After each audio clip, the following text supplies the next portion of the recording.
안녕하십니까, 준쌤글입니다. 오늘은 조금 특별하게 나레이션으로 한번 진행을 해보려고 합니다. 호주 여행 결산을 할 건데요. 대충 200만 원쯤이면 호주를 갈 수 있겠다는 생각이 들더라고요. 그렇게 고민하던 찰나에 사진 몇 장 보고 그냥 가기로 결정했습니다. 물론 비용이 초과하기는 했습니다만 아무튼 경비 정리를 해보면서 여행 코스 꿀팁까지 설명을 쭉 해보려고 합니다. 먼저 저는 브리즈번으로 들어가서 시드니에서 나왔습니다. 브리즈번, 골드코스트, 멜버른, 시드니, 이 호주의 대표적이라고 할 수 있는 4개의 도시를 여행했고, 브리즈번 1박, 골드코스트 2박, 멜버른 5박, 시드니 3박, 총 11박 12일 지냈습니다. 이동은 모두 비행기로 했고요. 제스타 항공 탔습니다. 이 제스타가 호주의 저가 항공사인데 지연율 100%로 아주 유명한 항공사거든요. 근데 저는 한 번도 지연된 적 없이 오히려 일찍 도착하곤 했습니다. 복불복인 것 같은데 저는 아주 편했고 다시 탈 의향도 있어요. 네, 일단 시작하기에 앞서 호주는 무비자가 아닙니다. 비자 구매 비용 18,300원, 여행자 보험 9,000원 하고 시작할게요. 여행자 보험은 그동안 안 들고 다니긴 했었는데 지난 캐리어 분실 사건 이후로 꼭 챙겨서 들고 있습니다. 그럼 본격적으로 시작해 보겠습니다. 먼저 브리즈번으로 들어갔는데요. 밤 9시 50분 출발, 아침 8시 20분 도착, 편도로 약 21만원 정도에 구매를 했습니다. 여기에 수화물 4만원과 좌석 규정 23,000원 하니까 대략 한 30만원 정도 되네요. 특가로 구입을 했고 며칠 차이로 굉장히 비싸졌으니까 꼭 특가를 노리시기 바라고요. 지금은 검색하면 이 가격 정도에 살 수가 있네요. 돌아오는 건 베트남 여행을 하려고 베트남 귀국을 했는데요. 이건 그냥 돌아올 때 다시 더 하도록 하겠습니다. 비행 시간은 9시간 정도 걸립니다. 밤 비행기다 보니까 창가에 앉으면 해가 뜨는 다양한 장면들을 볼 수 있어서 꼭 창가 자리로 추천을 드릴게요. 기내식도 할 수 있는데 저는 추천하지 않습니다. 앞에서 누가 주셨는데 추천하지 않습니다. 호주에 도착할 때쯤 이런 안내문이 나오는데요. 호주는 외부에서 들여오는 게 굉장히 엄격해서 음식물을 들고 가거나 옷이 지저분하면 안 된다고 하더라고요. 햇반, 라면, 참치 이런 거 많이들 궁금해 하시는데 이렇게 완전히 포장된 상품으로 나오는 것들은 크게 상관이 없는 것 같았습니다. 공항에서는 택시를 이용했습니다. 시내까지 가는 공항철도가 편도 20불 정도인데 택시가 35불에 목적지까지 가기 때문에 2명이서 가면 택시가 훨씬 합리적이었습니다. 브리즈번 숙소는 홀리데이인 익스프레스를 이용을 했고요. 가격은 약 13만원 정도 했습니다. 2인의 조식 포함이고요. 체인이다 보니까 기본은 할 거라고 생각해서 예약을 했는데 아주 깔끔하고 좋았습니다. 특히 저는 조식이 마음에 들었습니다. 이 버튼을 누르면 자동으로 핫팩이 나오는데 아주 신기했어요. 유심은 현지 마트 우러스에서 샀고요. 현지 마트에서는 종종 할인을 하는데 저는 7일 12기가를 6불에 구매했습니다. 저 같은 경우에는 유심이 없어도 크게 불편함이 없지만 가족 단위로 오시거나 그런 편하게 여행을 하시려면 공항에서 사시는 걸 추천드립니다. 브리즈번은 복지시티로 불리는 곳이고 관광을 막 하는 곳은 아니라 비용이 많이 들진 않습니다. 무료 페리, 무료 해변, 무료 미술관, 무료 공원이 많이 있으니 가볍게 둘러보시는 걸 추천해요. 점심은 워홀로 사이에서 유명하다는 피자집에 갔습니다. 다들 주변에서 깔라마리를 먹길래 먹었는데 역시 사람들이 먹는 걸 먹어야 해요. 피자, 파스타, 깔라말리, 음료 2잔 해서 91불 나왔습니다. 저녁은 마트에서 장을 봐서 친구네 집에서 같이 먹었습니다. 이렇게 큼지막한 것 외에 기타 짜잘한 비용은 마지막에 더하도록 하겠습니다. 다음 날은 골드코스트로 향했습니다. 우리나라 티머니처럼 이 브리즈번 골드코스트에선 고카드를 이용하는데 저는 브리즈번에선 딱히 쓸 일이 없었고 골드코스트에 가야 하고 또 자주 돌아다닐 예정이라 보증금 포함 인당 50불을 충전을 했습니다. 참고로 하차할 때도 꼭 태그를 하셔야 합니다. 숙소는 에어비앤비로 했고 서퍼스 파라다이스 바로 앞에 아파트를 예약했습니다. 2박에 약 30만원 정도였고요. 주인과 같이 지내면서 방 하나를 쓰는 거였습니다. 조금 교외로 나가면 같은 가격에 괜찮은 호텔도 묵을 수 있었는데 제가 머무는 기간도 그리 길지 않았기 때문에 그냥 시내 중심으로 잡았습니다. 주인과 지내야 한다는 점은 좀 불편하긴 했는데 에어비앤비 자체는 굉장히 만족스러웠어요. 위치가 아주 좋았고 헬스장, 수영장, 공용 바베큐장, 특히 집에서 보는 뷰도 아주 좋았습니다. 이 골드코스트는 서퍼스 파라다이스라는 가장 큰 비치를 중심으로 보면 되는데요. 골목이 아주 번화하고 버스킹 이렇게 굉장히 활기를 띱니다. 요상한 놀이기구도 있고요. 주변에 시월드나 무비월드를 가기도 하는데 저는 예전에도 온 적이 있어서 그냥 바다 보고 추억 여행하면서 즐겼습니다. 밥은 교회 등 왔다 갔다 하면서 외식도 하고 또 아파트 내에 있는 바베큐장에서 고기도 구워 먹고 지냈고요. 호주는 이렇게 아파트마다 공용 바베큐장이 있더라고요. 이게 아주 좋습니다. 마지막 날 저녁은 허리케인 그릴에 갔습니다. 새우와 립, 고구마 튀김, 음료 해서 3인에 16만 5천 원 정도 나왔습니다. 호텔이 아니었다 보니까 다음날 비행기 타기 전까지 짐보관을 맡겼고요. 노보텔에서 했고 어플로 11분 예약했습니다. 공항까지는 버스를 이용했습니다. 참고로 고카드는 보증금과 같이 환불을 받을 수가 있는데 저희는 이날 쉬는 날이라 문이 닫아서 못했어요. 돈이 좀 남았습니다. 이제 멜버른으로 갑니다. 공항에서 시내는 택시를 탔고 4만 7천 원 정도 나왔습니다. 숙소는 아틀란티스 호텔로 했습니다. 멜버른은 호텔들이 다른 지역에 비해 좀 저렴하게 느껴졌는데요. 여기도 수영장 피트니스가 있고 위치도 가격도 아주 좋았습니다. 일단 멜버른은 마켓으로 시작을 했습니다. 첫날 아침 마켓에 가서 옷부터 사고 시작을 했어요.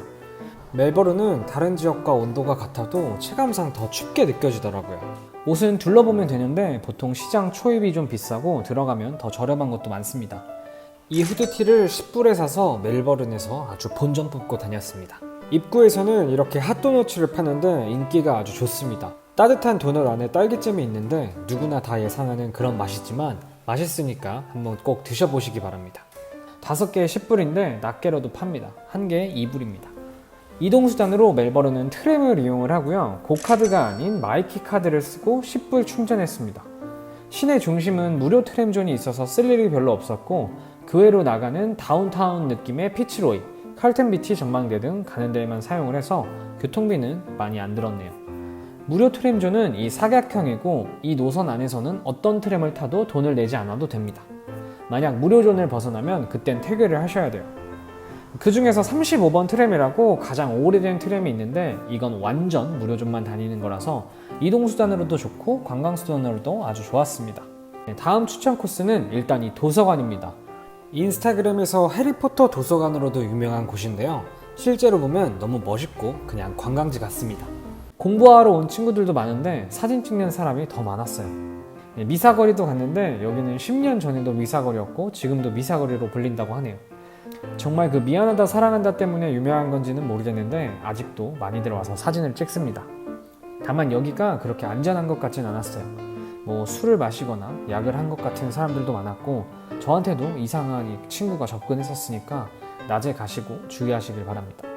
멜버른은 투어를 많이들 해서 어디를 가볼까 고민을 했는데 이동 시간이 너무 길어서 딱히 좀 땡기진 않더라고요.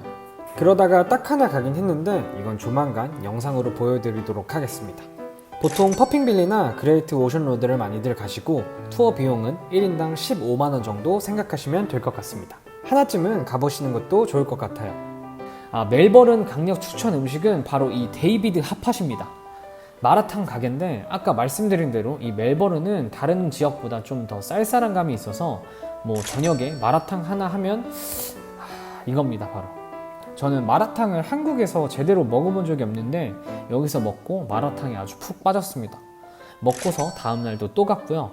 그 이후에 마라탕에 빠져서 시드니의 그 유명한 유튜버님이 소개해주신 마라탕도 가고 했는데 여기를 이길 수는 없습니다. 데이비드 핫팟 무조건 가세요. 그리고 시내에 포퀸이라고 쌀국수집이 하나 있는데 여기도 줄을 엄청 섭니다. 멜버른 하면 역시 커피인데요. 3대 커피 중에 저는 패트리샤 커피와 듀스 커피 이렇게 두 군데 갔었고 커피는 다 맛있었습니다. 특히 패트리샤 커피가 좀 감동이었는데 처음 주문할 때 이름을 물어봅니다. 커피 줄 때 부르려고 물어보는 건데 근데 커피를 마시고 나가는데 그 입구에 있던 직원분이 저를 보면서 자기가 준 이러는 거예요. 이게 바로 3대 커피구나 했습니다. 커피 맛이 중요한 게 아니에요. 멜버른 마지막 날에는 한국 페스티벌이 열려가지고 아주 즐겁게 관람을 했습니다. 특히 이 친구가 정말 K-팝을 즐기는 것 같아서 저도 보면서 괜히 흐뭇해지더라고요. 이제 마지막 시드니로 한번 가보겠습니다. 시드니는 공항이랑 시내 연결이 아주 잘 되어 있어서 좋아요. 저는 이렇게 시내가 가까운 곳들이 좋더라고요. 트레인으로 바로 시내까지 연결이 되기도 하는데 여기서 꿀팁은 배낭여행자들이라면 또 아껴야 되잖아요. 공항에서 버스를 타고 한 정거장 이동 후에 기차로 갈아타는 걸 추천드립니다. 그냥 나가면 공항세가 붙어서 더 훨씬 비싸다고 하더라고요. 시드니는 따로 교통카드를 사지 않고 트래블로그를 이용했는데요. 3일 동안 진짜 알차게 찍고 다녔더니 교통비가 43,000원 정도 나왔습니다. 교통비가 좀 비싸네요. 시드니 숙소는 YHS 하버 스위트점입니다. 여기도 마찬가지로 피트니스와 수영장이 있었는데 이용할 일은 없었고요. 방 자체가 엄청 넓고 TV도 크고 게다가 주방 시설까지 갖춰서 요리도 해먹을 수 있어서 아주 좋았습니다. 저녁은 집 근처에서 베티버거라고 호주 프랜차이즈 버거를 먹었는데 맛있었어요. 버거 2개와 어니언 링까지 해서 3만 원 정도 나왔습니다. 아침엔 호주에서 꼭 먹어야 한다는 바나나 브레드 먹었고요.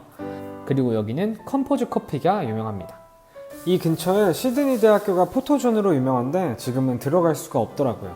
6월 기준이고요. 언제 열릴진 모른다고 하네요. 근처에 수박 케이크도 아주 유명한데요. 이색적이고 되게 재밌었어요.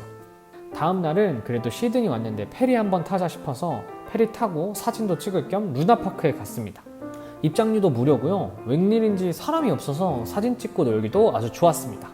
미술관도 갔는데 흥미로운 작품이 너무 많아서 시간이 있으시다면 들려서 구경하시길 추천드립니다. 그리고 대망의 본다이 비치입니다. 사실 시드니는 다녀온 적이 있어서 갈까 말까 좀 망설였는데 이 사진을 보니까 참을 수가 없더라고요. 호주에 간 가장 큰 이유 중에 하나도 바로 이거였습니다. 실제로 보면 화면 색감만큼은 아니고요. 그래도 그냥 왔다는 것만으로 기분이 굉장히 좋았습니다. 입장료가 10불인데 파도가 엄청 세서 초보자들이 수영하긴 쉽지 않겠더라고요. 옆에 조그만 풀장이 있긴 한데 날씨가 추워서 저는 들어가진 않았습니다. 여기서 기념품으로 수영모를 많이들 사가신다는데 입장을 안 하면 기념품 샵도 못 가는 것 같더라고요. 그래서 좀 아쉬웠고요. 여기는 비치들이 쭉 이어져 있고 길도 잘 되어 있기 때문에 해안가를 따라서 산책하시는 것도 아주 좋을 것 같습니다. 시드니 추천 플레이스는 역시 이 전망대가 아닐까 합니다. 그렇게 마무리를 하고 저는 베트남으로 들어갔습니다. 이렇게 큼지막하게 항공, 숙박, 교통, 식비가 있고 마트나 카페, 기념품 등에다가 현금을 쓴 것까지 더하니 대략 이 정도가 나왔습니다. 제가 이 컨텐츠를 염두에 두고 사용한 게 아니다 보니까 좀 디테일이 떨어질 수는 있는데요. 교통비와 숙박비 등 큼지막한 건 대략 이 정도니까 여기서 먹는 것과 즐기시는 것들을 좀 유동적으로 쓰시면 그렇게 큰 오차는 없을 것 같습니다. 이상 준쌤블이었습니다. 오늘은 여기까지 끝!